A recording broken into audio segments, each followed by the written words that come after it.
पैशाच्या कारणावरून एका कामगाराचे अपहरण करून त्याला मारहाण करत जीवे मारण्याची धमकी दिल्याचा धक्कादायक प्रकार बिडकीन पोलीस ठाणे हद्दीतील चितेगाव या ठिकाणी घडला आहे।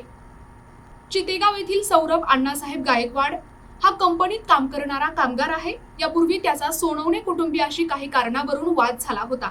या वादाचा राग मनात ठेवून सागर सोनवणे याने राहुल लगाने, विशाल गणेश जगताप आणि अन्य 5 ते 6 जणांच्या मदतीने दिनांक 27 जानेवारी रोजी सौरभ गायकवाड याचे अपहरण केले। जेव्हा सौरभ गायकवाड व्हॅरोक कंपनीच्या गेट बाहेर आला तेव्हा त्याला जबरदस्तीने इर्टिका गाडीत बसविण्यात आले। त्यानंतर सोलापूर धुळे रोडवरील SRPF कॅम्पच्या बाजूला असलेल्या खड्ड्यात नेऊन त्यावर हल्ला करण्यात आला।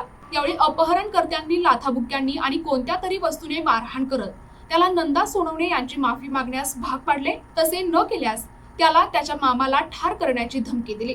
या प्रकरणी सौरभ गायकवाड यांच्या तक्रारीवरून बिडकीन पोलीस ठाण्यात गुन्हा दाखल करण्यात आला आहे।